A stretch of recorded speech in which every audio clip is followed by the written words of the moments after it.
He tried to sell our house while I was deployed. Federal law stopped him. I want you to understand something before I tell you what happened. I have jumped out of a C-130 at 2,000 feet with 60 pounds of gear strapped to my body. I have gone 4 days without real sleep and still hit every checkpoint on time. People underestimate me a lot, at first. I'm 5'10", and I keep my hair long.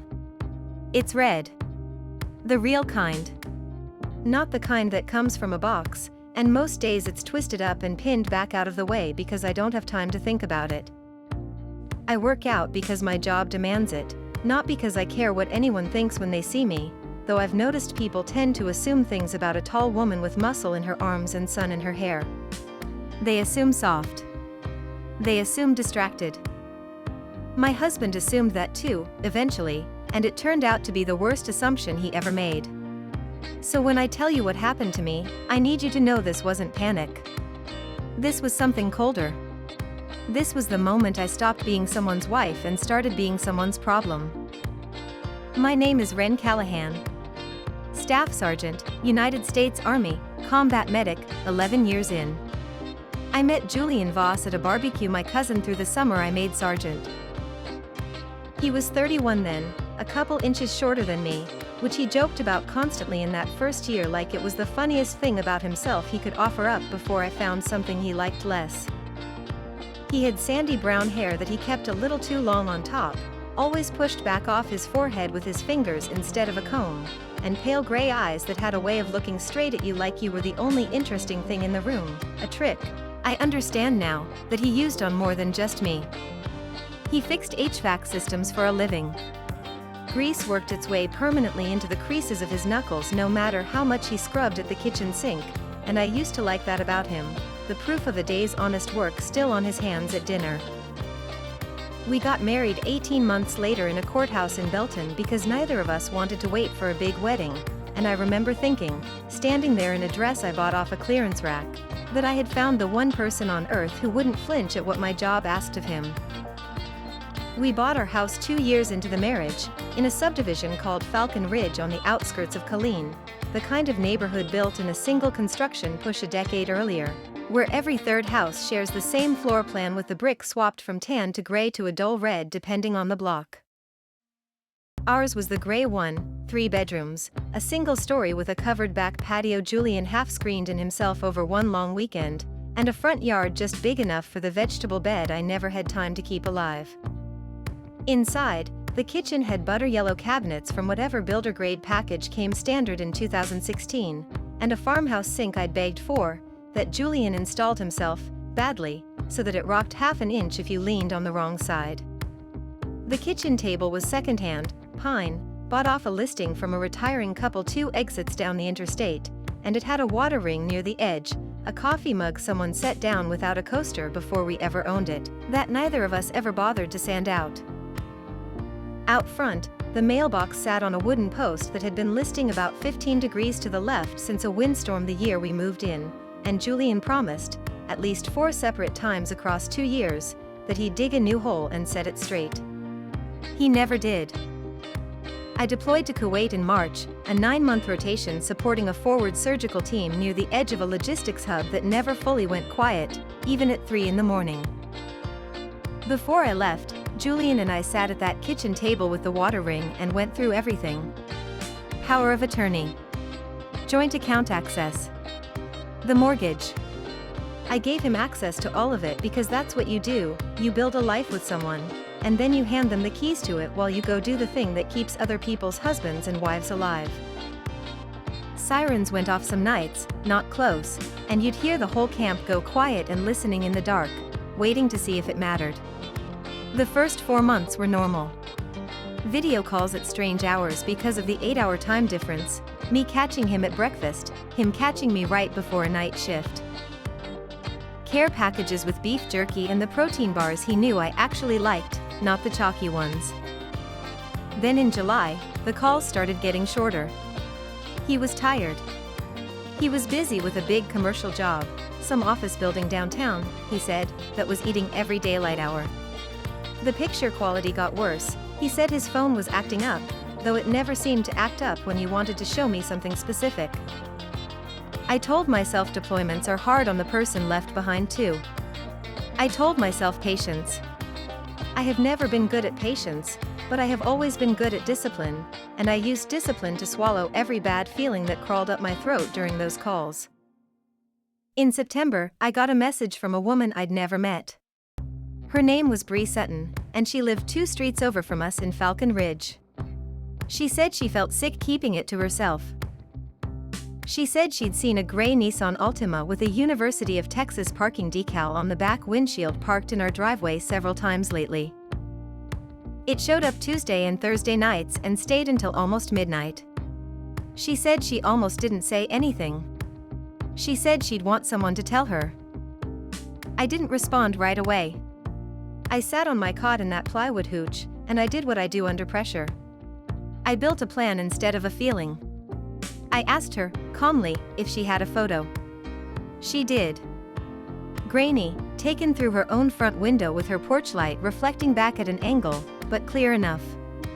A woman with dark hair pulled into a low bun, younger, sitting at what I recognized immediately as my kitchen table. At my table. With the water ring. I want to tell you I confronted him immediately. I didn't. I started watching. Quietly. I asked my mother, who lived 40 minutes from Falcon Ridge, to drive by on her way to her water aerobics class, no questions asked, just tell me what car is in the driveway. She did, twice a week, for 6 weeks, and never asked me why. The gray Nissan was there 11 times. In October, something changed that made this bigger than an affair. Our mortgage servicer sent an email to the joint account, the one I still had access to remotely, thank God, with a subject line that read confirmation of listing agreement. I opened it at 2 in the morning, and read that our house was under contract to be sold. Julian had listed it in August. He'd used the power of attorney I signed before I left, the one meant to keep our life running while I served, not to liquidate it out from under me, to put our home on the market without telling me a single word. The listing photos were still up in a cached version of the page. Our living room, staged with rented furniture that wasn't ours, a gray sectional, a coffee table with fanned-out design magazines nobody in this family had ever read. Our things were already boxed and shoved into a storage unit off Highway 190. He'd priced it aggressively to move fast, $12,000 under comparable listings in the neighborhood. Closing date, 3 weeks before my scheduled return. He was going to sell our house, take whatever he could pocket, and be gone before I even landed on American soil. I sat with that for a long time in the dark. I didn't cry. What I actually felt was something closer to the calm before you crack a chest in the field, the moment where the noise in your head goes quiet and your hands just know what to do. I did 3 things in the next 72 hours. First, I called JAG. The Judge Advocate General's office is the legal arm of the Army that exists specifically to protect service members from exactly this kind of thing. There's a federal law called the Service Members Civil Relief Act. Most people have never heard of it. It exists to stop exactly what Julian was attempting, using a spouse's deployment as a window to make major financial moves without proper consent, moves that would be nearly impossible to undo once I was home and it was already done. My JAG officer, a soft-spoken captain named Raina Ashford who had short dark hair, wire-rimmed glasses, and the unhurried patience of someone who had clearly walked other soldiers through worse, told me that a power of attorney does not grant unlimited authority, and that if the document I'd signed didn't explicitly authorize a full property sale, we had grounds to freeze it immediately. It didn't. I'd been careful, even in a hurry at that kitchen table. The POA covered bills, banking, and emergency medical decisions for our dog. Nothing about real estate. Second, I called the title company handling the closing and identified myself, my rank, and my deployment status, and requested every document with my name or signature on it related to the sale. Within a day, it was clear Julian hadn't forged my signature. He'd been smarter and lazier at the same time. He'd told the title company I was aware and simply unavailable due to deployment, betting nobody would double-check a soldier stationed 8,000 miles away. Third, I called Bree Sutton back. I asked her one more question, did she know the other woman's name? She did.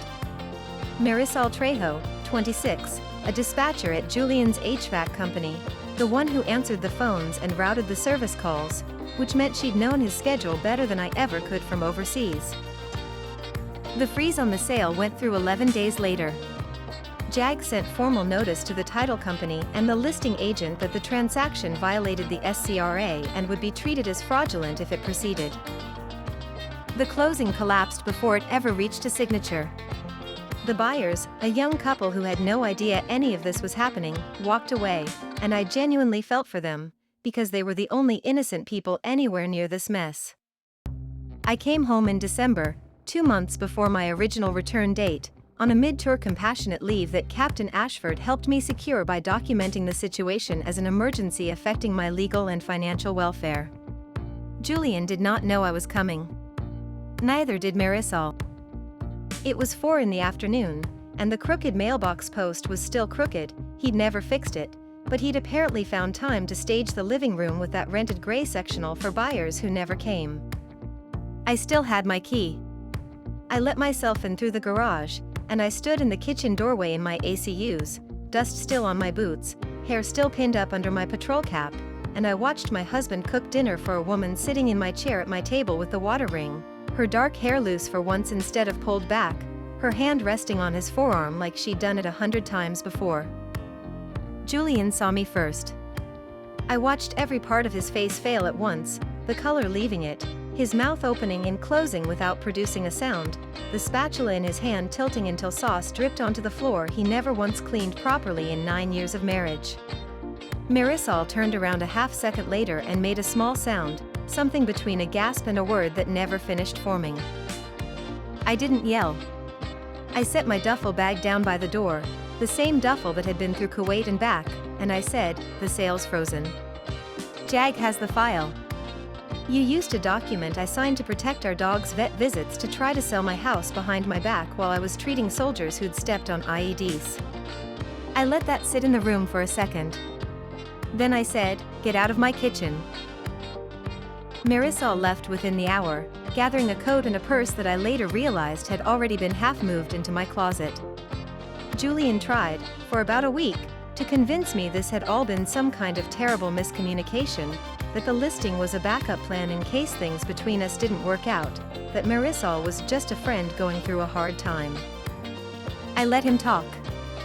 I've learned that people reveal more when you let them keep talking than when you interrupt them, and every explanation he gave contradicted the one before it in some small, telling way. The divorce filing went through in February. Because of the attempted fraudulent sale and the documented SCRA violation, my attorney, a civilian family law specialist who took one look at the JAG paperwork and actually smiled, was able to secure the house entirely in my name as part of the settlement, along with a judgment covering the storage fees, the staging costs, and the legal fees Julian had racked up trying to fight the freeze. He'd tried to profit off my deployment and instead paid for the privilege of losing everything the deployment was meant to protect. I fixed the mailbox post myself, the week I moved back in alone. Simple job. 20 minutes with a post hole digger and a bag of quickset concrete. It had been crooked for 2 years because Julian kept saying he'd get to it, and it took me less than half an hour to do what he never managed in all that time. I still work in medicine. I still deploy when my unit needs me. But I don't hand over blank authority to anyone anymore, not even someone I trust completely, because I learned the hard way that some people will read absence as opportunity. I read the law now. I read every document I sign, twice, and I keep copies of everything, because a soldier's oath protects a country, but apparently it takes a federal statute to protect a marriage from the person who's supposed to be protecting it back. The house sold, eventually, on my terms, 18 months later, when I was ready, to a family with 2 kids and a golden retriever who asked if they could keep the mailbox post exactly the way it was. I told them it was the sturdiest thing on the whole property. If this story hit home for you, hit that like button and subscribe to Karma Served. We've got a new story every week about betrayal, justice, and the people who refuse to stay quiet about it. Let me know in the comments what you would have done differently. I'll see you in the next one.